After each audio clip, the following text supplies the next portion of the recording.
Hello friends, मेरा नाम जगविंदर है। चलिए इस वीडियो में हम सीखते हैं कि डिस्क स्ट्राइपिंग क्या होती है। इस वीडियो में हम विंडोज सर्वर 2012 के ऊपर डिस्क स्ट्राइपिंग को कॉन्फ़िगर करना भी सीखेंगे।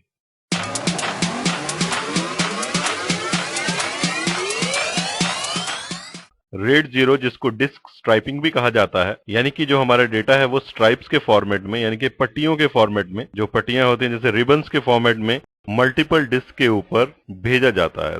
तो हमारा कंट्रोलर जो होता है वो इस तरीके से हमारे डेटा को कंट्रोल करता है कि वो मल्टीपल हार्ड डिस्क के ऊपर स्ट्राइप्स के फॉर्मेट में चला जाए। तो इसका सबसे बड़ा बेनिफिट जो होता है, हमारे जो रीड राइट ऑपरेशंस होते हैं वो बड़े फास्ट हो जाते हैं, क्योंकि एक हार्ड डिस्क के ऊपर हमारा डेटा नहीं है, हमारा वो डेटा मल्टीपल हार्ड डिस्क के ऊपर है। तो उसको लिखने में भी रीड राइट हेड होते हैं, वो जल्दी से रीड करते हैं और जल्दी से राइट करते हैं।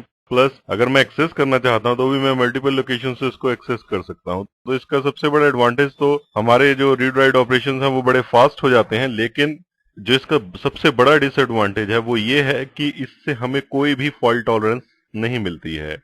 यानी कि अगर मेरा एक डिस्क फेल हो जाए, जैसे इस केस में हमने दो डिस्क ले रखी हैं और दोनों में से एक डिस्क भी फेल हो गई, तो मुझे मेरा दोनों का डेटा लॉस हो जाएगा। तो ये आप वहां पे इंप्लीमेंट करें जहां पे बैकअप सॉल्यूशंस आपके बड़े अच्छे हैं, लेकिन हाँ, इससे आपके रीड राइट ऑपरेशंस, आपके नेटवर्क में डेटा एक्सेस की स्पीड है उस पर डेफिनेटली अच्छा असर पड़ेगा, वो जल्दी से एक्सेस किया जा सकेगा।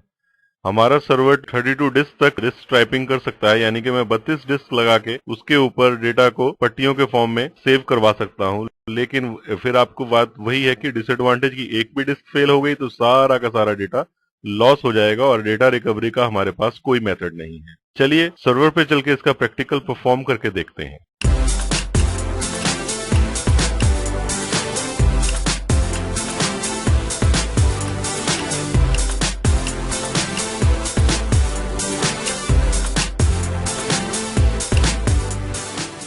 देखिए मैं उस विंडोज सर्वर 2012 के ऊपर आ गया, जिसके ऊपर हम डिस्क स्ट्राइपिंग का प्रैक्टिकल परफॉर्म करने वाले हैं। यहाँ पे आने के बाद मैं अपने माउस पॉइंटर को लेफ्ट बॉटम कॉर्नर पे इस विंडोज बटन पे या स्टार्ट बटन पे लेके जाता हूँ। इसके बाद मैं यहाँ पे रन पे क्लिक करता हूँ। रन में एक कमांड टाइप करते हैं, डिस्क mgmt.msc, और एंटर की को प्रेस करके डिस्क मैनेजमेंट यूटिलिटी को ओपन करते हैं। डिस्क मैनेजमेंट यूटिलिटी में आपके सामने तीन डिस्क दिखाई दे रही हैं, डिस्क 0, डिस्क 1 और डिस्क 2।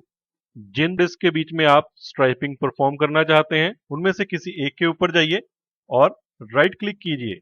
राइट क्लिक करने के बाद कॉन्टेक्स्ट मेनू में आपके पास बहुत सारी ऑप्शंस हैं। इनमें से आप न्यू स्ट्राइप्ड वॉल्यूम पे क्लिक कीजिए। ऐसा करते ही एक विज़ार्ड आपके सामने स्टार्ट होगा। नेक्स्ट पे क्लिक कीजिए।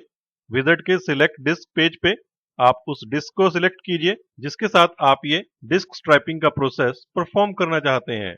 यहाँ पे अवेलेबल डिस्क में डिस्क 0 और डिस्क 2 दोनों दिखाई दे रही हैं, क्योंकि डिस्क 1 को हमने ऑलरेडी सिलेक्ट कर रखा है। तो यहाँ पे सिलेक्टेड डिस्क में अप्रोक्सीमेटली 60 GB की डिस्क 1 आपको दिखाई दे रही है।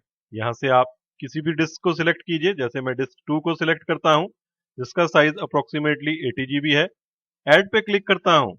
ऐसा करने के बाद डिस्क 1 और डिस्क 2 आपको यहाँ दिखाई दे रही हैं। अगर आप किसी और डिस्क को ऐड करना चाहते हैं और वो यहाँ पे अवेलेबल है तो आप उसे भी ऐड करवा सकते हैं। इसके बाद नेक्स्ट पे क्लिक कीजिए। आपसे इस वॉल्यूम को ड्राइव लेटर असाइन करने के लिए कहा जा रहा है।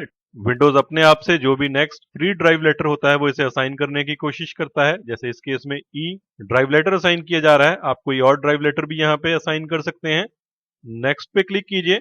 इसे एनटीएफएस से फॉर्मेट करने के लिए डिफॉल्ट पे रहने दीजिए, और अगर आप क्विक फॉर्मेट परफॉर्म करना चाहते हैं तो परफॉर्म अ क्विक फॉर्मेट को सिलेक्ट कीजिए। नेक्स्ट पे क्लिक कीजिए और फिनिश पे क्लिक कीजिए।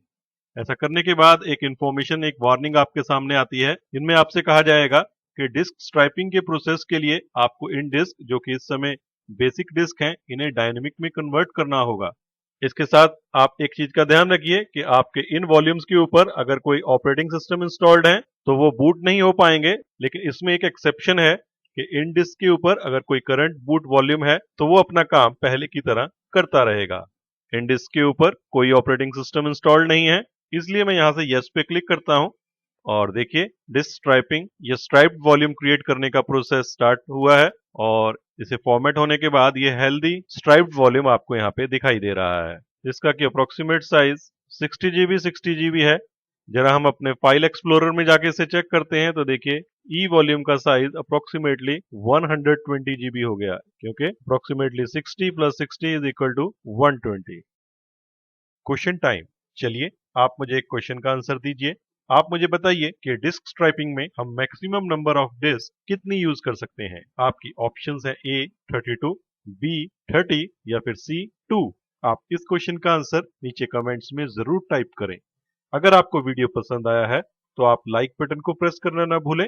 नए और लेटेस्ट वीडियोस की इंफॉर्मेशन अपने मेल बॉक्स में पाने के लिए चैनल पे सब्सक्राइब करें। तो इस वीडियो में हमने विंडोज सर्वर 2012 में डिस्क स्ट्राइपिंग के बारे में जाना।